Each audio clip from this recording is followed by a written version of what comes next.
நீங்கள் இந்த வீடியோவை முழுவதுமாக பார்க்காமல் விட்டுச் செல்ல நினைத்தால் ஒரு நிமிடம் யோசித்துக் கொள்ளுங்கள். லட்சக்கணக்கானோர் செய்த அதே தவறை நீங்கள் செய்யப் போகிறீர்களா? முட்டாள்கள் அனுபவிக்கும் கஷ்டங்களை நீங்கள் அனுபவிக்க வேண்டுமா? இல்லை என்றால் இந்த வீடியோவை முழுவதுமாக பாருங்கள். இந்த உலகில் உங்களை கீழே தள்ள வேண்டும் என்று ஒவ்வொருவரும் நினைப்பார்கள். உங்கள் முதலாளி, உங்கள் போலி நண்பர்கள், உங்கள் உறவினர்கள், சில சமயங்களில் உங்கள் சொந்த குடும்பத்தினர் கூட. நீங்கள் பலவீனமாக இருந்தால் இவர்கள் உங்கள் மரியாதையை மண்ணில் புதைத்து விடுவார்கள். உங்களை ஒரு பயனற்ற மனிதனாக மாற்றி உங்களுக்கு எந்த மதிப்பும் கொடுக்க மாட்டார்கள். ஆனால் ஒரு வழி இருக்கிறது. இந்த 6 அபாயகரமான கொள்கைகளை பின்பற்றுங்கள். யாரும் உங்களை எதுவும் செய்ய முடியாது. இந்த ரகசியங்கள் வெற்றியாளர்களுக்கு தெரியும். ஆனால் முட்டாள்கள் அதை ஒருபோதும் புரிந்து கொள்ளவில்லை. உங்கள் வாழ்க்கையில் எத்தனை முறை நீங்கள் அவமானப்படுத்தப்பட்டிருக்கிறீர்கள் என்று யோசித்துப் பாருங்கள். எத்தனை முறை உங்கள் வார்த்தைகள் புறக்கணிக்கப்பட்டுள்ளன? எத்தனை முறை நீங்கள் மக்கள் உங்களை மதிக்கவில்லை என்று உணர்ந்திருக்கிறீர்கள்? உங்கள் பதில் பலமுறை என்றால் இந்த அவமானத்தை முடிவுக்கு கொண்டு வர இது சரியான நேரம். இந்த வீடியோவை முழுவதுமாக பாருங்கள். என்றால் ஒவ்வொரு கருத்தும் உங்கள் வாழ்க்கையை மாற்றக்கூடும். நீங்கள் யாரும் உங்களை சாதாரணமாக எடுத்துக்கொள்ளக்கூடாது. மக்கள் உங்களை மதிக்க வேண்டும். மற்றும் வாழ்க்கையில் நீங்கள் ஒருபோதும் அவமானத்தை சந்திக்கக்கூடாது என்று விரும்பினால் இந்த சேனலை இப்போதே சப்ஸ்கிரைப் செய்யுங்கள்.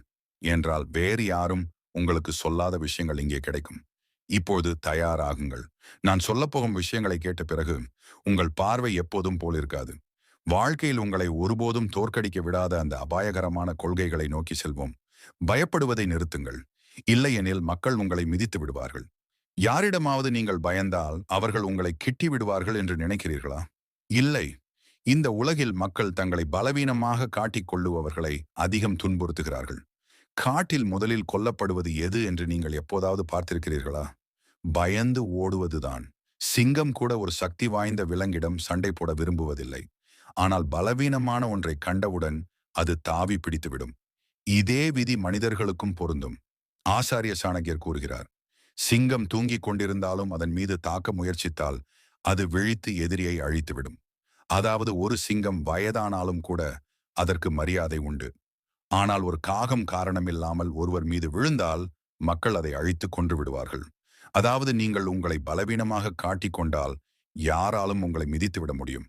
ஆனால் நீங்கள் பலசாலியாக காட்டிக்கொண்டால் மக்கள் உங்களை அருகில் வர 100 முறை யோசிப்பார்கள். இப்போது பயத்தை எப்படி முடிவுக்கு கொண்டு வருவது என்ற கேள்வி எழுகிறது. பயம் 2 விஷயங்களால் ஏற்படுகிறது. உங்கள் மனதின் சந்தேகத்தால். உங்களுக்கும் உங்கள் மீது நம்பிக்கை இல்லை என்றால் நீங்கள் எப்பொழுதும் பயப்படுவீர்கள். மற்றவர்களால் உருவாக்கப்பட்ட போலி பிம்பத்தால் நீங்கள் எதையும் செய்ய முடியாது என்று இந்த உலகம் உங்களை உணர வைக்கும். இதனால நீங்கள் பயத்தில் இருப்பீர்கள். அதனால் அவர்கள் உங்களை பயன்படுத்திக் கொள்வார்கள். நீங்கள் இந்த பயத்தை முடிவுக்கு கொண்டு வர வேண்டும். இல்லை என்றால் இந்த பயம் உங்கள் வாழ்க்கையை அழித்துவிடும். ஒரு மனிதன் பயப்படும் போது அவன் தனது முடிவுகளையும் மற்றவர்களிடம் கேட்டுதான் எடுப்பான். அவன் பிறரின் வார்த்தைகளுக்கு தலையாட்ட ஆரம்பிப்பான். மெதுவாக அவனது அடையாளம் அழிந்துவிடும். பலவீனமானவர்கள் எப்போதும் யாரையாவது பின்தொடர்ந்து செல்லுவதை நீங்கள் பார்த்திருப்பீர்கள். ஆனால் தங்களை நம்புபவர்கள்தான் இந்த உலகில் முன்னேறுகிறார்கள். நான் என்ன செய்ய முடியும்? நான் சிறுவயதிலிருந்து பயத்தில் வளர்க்கப்பட்டேன் என்று இப்போது சொல்லாதீர்கள். இந்த உலகில் அனைவரும் பயத்துடன் தான் பிறக்கிறார்கள். ஆனால் அதை வென்று முன்னேறுபவர்கள்தான் உண்மையான வெற்றியாளர்கள். நீங்கள் உண்மையிலேயே சாதிக்க விரும்பினால் பயத்தை வெல்ல வேண்டும். பயத்தை வெல்ல ஒரே வழிதான் உள்ளது. உங்களை நீங்களே மனதளவில், உடல் ரீதியாக, பொருளாதார ரீதியாக வலிமையாக்கிக் கொள்ள வேண்டும். ஆசாரிய சாணக்கியர் இன்னொரு இடத்தில் கூறுகிறார், தளர்ச்சி உன்னை ஆட்கொள்ள விடாது. அது உனக்கு சிறப்பானது அல்ல. இச்சிறிய மன தளர்ச்சியை கொன்று எழுந்து போராடு. அதாவது ஒருபோதும் பரிதாபமானவராக இருக்காது. ஒருபோதும் ஓடிவிடாது. நீங்கள் பயந்து ஓடியால் உலகம் உங்களை பலவீனமாக நினைக்கும். மேலும் உங்களை பயன்படுத்திக் கொள்ளும்.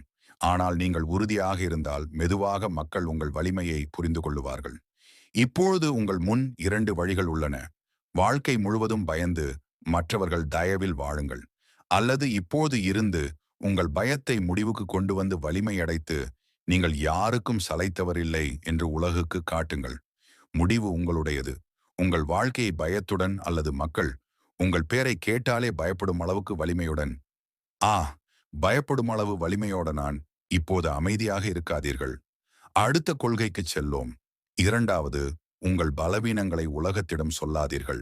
இல்லையெனில் மக்கள் உங்களை பயன்படுத்திக் கொள்ளுவார்கள். உங்கள் மிகப்பெரிய தவறு என்ன? உங்கள் உழைப்பு குறைவு, உங்களிடம் பணமில்லை, உங்கள் விதி கெட்டது என்று நீங்கள் நினைப்பீர்கள். ஆனால் உண்மை இதைவிட அபாயகரமானது. உங்கள் மிகப்பெரிய தவறு என்னவென்றால், உங்கள் பலவீனங்களை நீங்கள் மக்களிடம் சொல்லிவிடுகிறீர்கள். இந்த உலகம் ஒருபோதும் உங்கள் துன்பங்களுக்கு இரக்கம் காட்டாது. மாறாக அதே பலவீனங்களை பயன்படுத்தி உங்களை மேலும் கீழே தள்ள முயற்சிக்கும். ஆசாரியா சாணகியர் கூறுகிறார், தனது ரகசியத்தை மனைவியிடம் கூட சொல்லக்கூடாது. அதாவது, ஒரு புத்திசாலி மனிதன் தனது ரகசியங்களை யாரிடமும் சொல்ல மாட்டான். ஆனால் நீங்கள் என்ன செய்கிறீர்கள்? எல்லோரிடமும் உங்கள் மனவேதனையை கொட்டிவிடுகிறீர்கள். என் வாழ்க்கையில் நிறைய கஷ்டங்கள் இருக்கின்றன. என்னிடம் பணம் இல்லை, குடும்பத்தினர் ஆதரவில்லை, மக்கள் என்னை மதிக்கவில்லை. உங்கள் கதையை கேட்கும் நபர் உங்களுக்கு உதவுவாரா அல்லது உங்களை கேலி செய்வாரா என்று நீங்கள் எப்போதாவது யோசித்திருக்கிறீர்களா? நினைவில் வைத்துக் கொள்ளுங்கள், இந்த உலகில் 90% மக்கள் உங்கள் கதையை வேடிக்கை பார்க்கவே கேட்டிருக்கிறார்கள். மீதமுள்ள 10% மக்கள் உங்கள் பலவீனங்களை பயன்படுத்திக் கொள்ளவே கேட்டிருக்கிறார்கள். நீங்கள் உள்ளே பலவீனமாக இருக்கிறீர்கள் என்று யாரிடமாவது சொன்னால், மக்கள் உங்களை மேலும் உடைக்க முயற்சி செய்வார்கள். பெரிய மனிதர்கள் தங்கள் முடிவுகளை, கஷ்டங்களை அல்லது பலவீனங்களை பொதுவில் வெளியிடுவதை நீங்கள் எப்போதாவது பார்த்திருக்கிறீர்களா? இல்லை. ஏனென்றால் உங்கள் பலவீனம் உலகத்திற்கு தெரிந்தால் அவர்கள் உங்களை தலை தூக்க விட மாட்டார்கள் என்று அவர்களுக்கு தெரியும். இப்போதிருந்த ஒரு விஷயத்தை உருவாக்குங்கள். உள்ளே இருக்கும் வலியை உள்ளேயே வச்சுக் கொள்ளுங்கள். நீங்கள் உள்ளே உடைந்தாலும் நீங்கள் வலிமையானவர் என்று உலகுக்கு காட்டுங்கள். உண்மையிலேயே ஏதாவது மாற வேண்டும் என்றால் கஷ்டங்களை உங்கள் மனதில் வைத்துக்கொண்டு உங்கள் வேலையின் மூலம் பதில் கொடுங்கள். அப்படியானால் நாம் யாரையும் நம்பக்கூடாது என்று நினைப்பீர்கள். நம்பிக்கை வைப்பது தவறில்லை, ஆனால் எல்லோரிடமும் அல்ல. இல்லையெனில் அதே மக்கள் உங்களை மூழ்கடித்து விடுவார்கள். ஆனால் முதலில் உங்களிடம் ஒரு கேள்வியை கேளுங்கள். உங்கள் மிகப்பெரிய பலவீனம் என்ன? அதை உலகத்திற்கு தெரியாது என்று நீங்கள் நம்புகிறீர்களா? 3. உங்கள் ரகசியங்களை உங்களிடமே வைத்துக் கொள்ளுங்கள். இல்லையெனில் மக்கள் அவற்றை உங்களுக்கு எதிராக பயன்படுத்துவார்கள். இந்த உலகில் மிகப்பெரிய முட்டாள் யார்? தனது பலவீனங்களை தானே சொல்றவன். தனது மனதின் ஒவ்வொரு விஷயத்தையும், ஒவ்வொரு திட்டத்தையும், ஒவ்வொரு போராட்டத்தையும் மற்றவர்களிடம் கொட்டிவிடுபவன். பின்னர் நேரம் வரும்போது அதே மக்கள் அவனுடைய வார்த்தைகளை அவனுக்கு எதிராக ஆயுதமாக பயன்படுத்துகிறார்கள். அவன் என்ன தவறு செய்தான் என்று அவனாகவே யோசித்துக் கொண்டிருப்பான். சாணகியர் கூறுகிறார், ஒருவரும் நிரந்தரமான நண்பனாக இல்லை, ஒருவரும் நிரந்தரமான பகைவனாக இல்லை. அவரவர் நடத்தைப்படி நண்பனும் பகைவனும் தோன்றுகிறார்கள். அதாவது பிறப்பால் யாரும் நண்பர்களும் இல்லை, எதிரிகளும் இல்லை.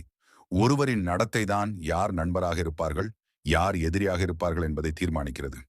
இப்பொழுது யோசிங்க, உங்கள் ஆழ்ந்த ரகசியங்களை யாரிடமாவது சொன்னதுண்டா? பின்னர் அதே நபர் உங்களுக்கு எதிராக நிற்கும்போது உங்கள வார்த்தைகளை ஆயுதமாக மாற்றிக்கொண்டதுண்டா? உங்கள் தகவலை பயன்படுத்தி யாராவது உங்களை காயப்படுத்தும் போது எவ்வளவு மோசமாக உணர்கிறீர்கள், இல்லையா? சாணகியர் வாழ்க்கையில் இதுதான் நடந்தது.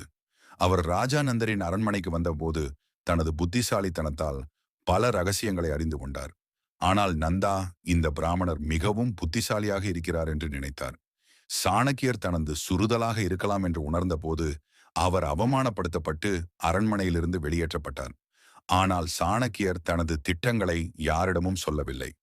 அதே உத்தியை பயன்படுத்தி நந்தவம்சத்தை முடிவுக்கு கொண்டு வந்தார். இப்போது உங்களை பற்றி யோசிங்க. உங்கள் ஆழ்ந்த ரகசியங்களை யாருக்காவது சொன்னதுண்டா? உங்கள் திட்டங்கள், உங்கள் பலவீனம் அல்லது உங்கள் உண்மையான உத்திகளை நண்பர், உறவினர் அல்லது நெருங்கியவரிடம் சொன்னதுண்டா? பின்னர் அதே விஷயங்கள் உங்களுக்கு எதிராக பயன்படுத்தப்பட்டதா? ஆம் என்றால் இது உங்கள் மிகப்பெரிய தவறு என்பதை புரிந்து கொள்ளுங்கள். நீங்கள் அவர்களுக்கு பயனுள்ளதாக இருக்கும் வரைதான் இந்த உலகம் உங்களுடன் இருக்கும். ஆனால் உங்கள் வார்த்தைகள், உங்கள் ரகசியங்கள், உங்கள் திட்டங்கள் மற்றவர்களின் கைகளுக்கு கிடைக்கும் நாளில் உங்கள் மதிப்பு குறையும். எனவே நீங்கள் வாழ்க்கையில் உயரச் செல்ல விரும்பினால் உங்கள் திட்டங்களை உங்களிடமே வைத்திருக்கும் கற்றுக்கொள்ளுங்கள். உங்கள் திட்டங்கள், உங்கள் போராட்டங்கள், உங்கள் வலி, உங்கள் உண்மையான வலிமையை எல்லோரிடமும் கொட்டாதீர்கள்.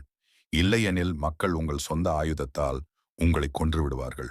ஆனால் காத்திருங்கள், உங்கள் ரகசியங்களை மறைத்தால் மட்டும் நீங்கள் தப்பித்து விடுவீர்களா? இல்லை. இந்த உலகில் சிலர் மிகவும் புத்திசாலிகள். அவர்கள் எதையும் கேட்காமல் உங்கள் பலவீனத்தை கண்டுபிடித்து விடுவார்கள். பின்னர் உங்களை சிக்கலில் மாட்டி விடுவார்கள். இப்பொழுது கேள்வி என்னவென்றால், அவர்களிடமிருந்து நீங்கள் எப்படி தப்பிப்பீர்கள்? இந்த உண்மையான ரகசியம் அடுத்த புள்ளியில் உள்ளது. ஆனால் அதற்கு முன் ஒரு விஷயம் சொல்லுங்கள். உங்கள் சொந்த வார்த்தைகளை பயன்படுத்தி யாராவது உங்களை ஏமாற்றியதோண்டா? ஆம் என்றால் நீங்கள் இப்பொழுது விழித்து விட்டீர்கள். என்பதை அவர்களுக்கு தெரிவிக்க அவ் என்று கருத்துரையிடுங்கள். 4வது வெளிவேஷம் போடுவது நிறுத்துங்கள். ஏனென்றால் உண்மையான வலிமை உள்ளிருந்துதான் வருகிறது. இப்போது எல்லோரும் உலகத்திற்கு வெளிவேஷம் காட்டுவதிலேயே பிஸியாகி இருக்கிறார்கள். விலை உயர்ந்த உடைகள், பெரிய கார்கள், பிராண்டட் கடிகாரங்கள், இன்ஸ்டாகிராமில் போலி வாழ்க்கை. ஆனால் இவை உண்மையில் வலிமையை தருகிறதா? இல்லை, இது வெறும் மாயை. ஒருவன் பெருமை பெறுவதற்கு அவனுடைய பணம், அழகு அல்லது உயர்ந்த குடும்ப பிறப்பு காரணமில்லை. சாணகியர் கூறுவது போல் நல்ல குணங்கள் கொண்டவரே உண்மையான மகான். அதாவது பணம், அழகு அல்லது உயர்ந்த குலத்தால் ஒரு மனிதன் சிறந்தவனாவதில்லை. ஒரு மனிதனின் உண்மையான அடையாளம் அவனது குணங்களால் தான் வருகிறது. உங்கள் காரு, உடை அல்லது பணத்தின் காரணமாக மக்கள் உங்களை மதிப்பார்கள் என்று நீங்கள் நினைத்தால் நீங்கள் மிகப்பெரிய தவறான புரிதலில் வாழ்கிறீர்கள். உண்மையான மரியாதை அப்பொழுதுதான் கிடைக்கும். நீங்கள் எந்த வெளிவேஷமும் இல்லாமல் உள்ளிருந்து மிகவும் வலிமையாக இருக்கும்போது மக்கள் உங்களை மதிப்பார்கள். பில் காட்சி பாருங்கள். அவர் உலகின் மிகப்பெரிய பணக்காரராக இருந்தபோது கூட ஒரு சாதாரண மனிதனைப் போல உடை அணிந்திருந்தார். அவர் எளிமையாக இருந்தார். ஏன்? ஏனென்றால் அவரது அடையாளம் அவரது உடை அல்லது கடிகாரத்தால் அல்ல, அவரது மூளை, அவரது சிந்தனை மற்றும் அவரது வேலைகளால் வந்தது. இப்போது உங்களை கேளுங்கள். இன்று உங்கள் விலை உயர்ந்த பொருட்கள் அனைத்தும் உங்களிடமிருந்து பறிக்கப்பட்டால் மக்கள் உங்களை அதே மரியாதையுடன் மதிப்பார்களா? பதில் இல்லை என்றால் நீங்கள் இன்னும் உங்கள் உண்மையான வலிமையை உருவாக்கவில்லை என்றதை புரிந்து கொள்ளுங்கள். வெளிவேஷம் போடுபவர்கள் எப்பொழுதும் பலவீனமானவர்கள். ஏனென்றால் உண்மையான வலிமை என்பது வெளிக்காட்டாமல் மக்கள் உணரும் ஒன்று. அது உங்கள் வார்த்தைகளில், உங்கள் எண்ணங்களில், உங்கள் ஆளுமையில் இருக்கும். இப்போது கேள்வி என்னவென்றால், வெளிவேஷத்தால் மரியாதை கிடைக்கவில்லை என்றால் உங்களை உண்மையில் வலிமையாக்கும் பழக்கங்கள் என்ன? தயாராகுங்கள். ஏனென்றால் அடுத்த கொள்கை உங்கள் சிந்தனையை புரட்டி போடும். எல்லோரையும் திருப்திப்படுத்த முயற்சிக்காதீர்கள். இல்லை என்றில் நீங்களே வருத்தப்படுவீர்கள். நீங்கள் உங்கள் வாழ்க்கையை வாழ்கிறீர்களா அல்லது மற்றவர்களின் எதிர்பார்ப்புகளை பூர்த்தி செய்ய முயற்சிக்கிறீர்களா என்று எப்போதாவது யோசித்திருக்கிறீர்களா? ஒவ்வொரு மனிதனும் மக்கள் தன்னை மகிழ்விக்க வேண்டும், தன்னை பாராட்ட வேண்டும், தன்னை விரும்ப வேண்டும் என்று விரும்புகிறார். ஆனால் நீங்கள் எல்லோரையும் மகிழ்விக்க முடியுமா? சாணகியர் கூறினார். வாழ்க்கையில் நல்ல பெயர், கெட்ட பெயர் யாவும் பிறர் கைகளில் இல்லை. அது நமது செயல்களில்தான் உள்ளது. அதாவது பலரும் உங்களை பாராட்டவும் மாட்டார்கள், எல்லோரும் உங்களை நிந்திக்கவும் மாட்டார்கள். ஒவ்வொரு மனிதனும் அவனது செயல்களின் அடிப்படையில் பார்க்கப்படுகிறான். எல்லோரையும் மகிழ்விப்பதன் மூலமும், எல்லோருக்கும் தலையாட்டுவதன் மூலமும், எல்லோருடைய பேச்சையும் கேட்பதன் மூலமும் நீங்கள் சிறந்தவராகி விடுவீர்கள் என்று நீங்கள் நினைத்தால் நீங்கள் மிகப்பெரிய ஏமாற்றத்தில் வாழ்கிறீர்கள். இந்த உலகில் எல்லோரையும் திருப்திப்படுத்தக்கூடிய ஒரு மனிதன் கூட இல்லை. வரலாற்றை பாருங்கள். மகாபாரதத்தில் அர்ஜுன் கூட பகவான் ஸ்ரீ கிருஷ்ணரின் வார்த்தைகளை கேட்டு எல்லோரையும் திருப்திப்படுத்த முயற்சிக்கவில்லை. அவர் எது சரியோ அதை செய்தார். அவர் தன்னை சொந்த உறவினர்கள் மற்றும் குருமார்கள் அவருக்கு எதிராக இருந்த போதிலும் அவர் எல்லோரையும் திருப்திப்படுத்த தொடங்கினால் தர்மமும் சத்தியமும் வேண்டியிருக்காது. பிரச்சனை என்னவென்றால் நீங்கள் மற்றவர்களை மகிழ்விக்க முயற்சிப்பதில் உங்களையே மறந்துவிட்டீர்கள். மக்கள் உங்களை விரும்ப வேண்டும், உங்களை பாராட்ட வேண்டும், உங்களுக்கு மரியாதை கொடுக்க வேண்டும். இதுவே உங்கள் நோக்கமாகிவிட்டது. ஆனால் உண்மை என்னவென்றால் நீங்கள் எவ்வளவிதமாக மக்களையை மகிழ்விக்க முயற்சிக்கிறீர்களோ அவ்வளவிதமாக நீங்கள் பயன்படுத்தப்படுவீர்கள். யாருக்காவது நீங்கள் உதவிய போது அதற்கு பதிலாக ஏமாற்றத்தை பெற்றது உங்களுக்கு நினைவிருக்கிறீர்களா? எத்தனை முறை நீங்கள் மற்றவர்களின் மகிழ்ச்சிக்காக உங்கள் மகிழ்ச்சியை தியாகம் செய்தீர்கள்? இப்போது உங்களை கேளுங்கள். நீங்கள் எதையாவது சாதித்தீர்களா அல்லது உங்களை நீங்களே இழந்துவிட்டீர்களா? 6வது, உங்கள் மரியாதையை உங்கள் கையில் வைத்துக் கொள்ளுங்கள். அதை வேறு யாருக்கும் நம்பி ஒப்படைக்காதீர்கள். இந்த உலகம் உங்களை மதிக்கும், உங்களுக்கு மரியாதை கொடுக்கும், உங்களுடன் நன்றாக நடந்து கொள்ளும் என்று நீங்கள் நினைத்தால் நீங்கள் மிகப்பெரிய ஏமாற்றத்தில் வாழ்கிறீர்கள். இந்த உலகில் மரியாதையை சம்பாதிக்க வேண்டும். அதை வேறு யாரிடமும் நம்பிவிட முடியாது. ஏனென்றால் மரியாதையும் அதற்கு தகுதியானவர்களுக்கு தான் கிடைக்கும். தனது மரியாதையின் மதிப்பை அறியாதவர்களை மக்கள் மிதித்து விடுவார்கள். ஆச்சாரியா சாணகியர் கூறுகிறார், மற்றவர்கள் நமக்கு மரியாதை கொடுக்க வேண்டும் என்று எதிர்பார்க்கக்கூடாது. நாமே நம்மை எப்படி நடத்துகிறோம் என்பதில்தான் நம் மரியாதை இருக்கிறது. சுயமரியாதை இல்லாதவன் எந்த இடத்திலும் நிலைத்திருக்க மாட்டான். அதாவது புத்திசாலிகள் அன்னம் மரியாதை இருக்கிறது. தங்கள் மரியாதையை அவர்களே காப்பாற்றிக் கொள்கிறார்கள். தங்கள் மரியாதை மட்டும் சுயமரியாதையை மற்றவர்களின் நம்பி விடுபவர்களுக்கு சமூகத்தில் எந்த மரியாதையும் இருக்காது. ஒரு முறை ஒரு நடுத்தர வர்க்க இளைஞன் வளர்ந்து அலுவலகத்தில் வேலை செய்ய தொடங்கினார். அவர் எல்லோருடைய பேச்சையும் கேட்டார், எல்லோருக்கும் உதவினார். எல்லோருக்கும் மரியாதை கொடுத்தார். ஆனால் மெதுவாக மக்கள் அவரை சாதாரணமாக எடுத்துக்கொள்ளத் தொடங்கினர். சிலர் அவருக்கு சரியான நேரத்தில் சம்பளம் கொடுக்கவில்லை. முதலாளி காரணமில்லாமல் அவரிடம் கூடுதல் வேலை வாங்கினார். குடும்பத்தினர் அவரது உழைப்பை சாதாரணமாக கருதினர். உறவினர்கள் இவன் இன்னும் ஒன்று ஆகவில்லை என்று அவனை ஏளனம் செய்தனர். ஏன் ஏனென்றால் அவர் தன் மரியாதையை மற்றவர்களின் கைகளில் ஒப்படைத்திருந்தார். மக்கள்தானே எனக்கு மரியாதை கொடுப்பார்கள் என்று அவர் நினைத்து கொண்டிருந்தார். ஆனால் அது நடக்கவில்லை. பின்னர் ஒரு நாள் அவர் முடிவு செய்தார், இப்பொழுது நான் எனது மரியாதையை நானே உருவாக்குவேன். அவர் தன்னை மிகவும் வலிமையாகிக் கொண்டார். மக்கள் அவருக்கு கட்டாயமாக மரியாதை கொடுக்கத் தொடங்கினர். நினைவில் வைத்துக் கொள்ளுங்கள், நீங்கள் உங்கள் மரியாதைக்காக நீங்களே நிற்காதவரை உலகம் ஒருபோதும் உங்களுக்கு தானாக மரியாதை கொடுக்காது. எலான் மஸ்க் தனது புதிய கருத்துக்களுடன் வர்த்தக உலகிற்கு வந்தபோது மக்கள் அவரை பைத்தியம் என்றனர். ஆனால் அவர் யாரையும் பொறுப்படவில்லை. தன்னை நிரூபித்தார். இன்று உலகம் அவரை மதிக்கிறது.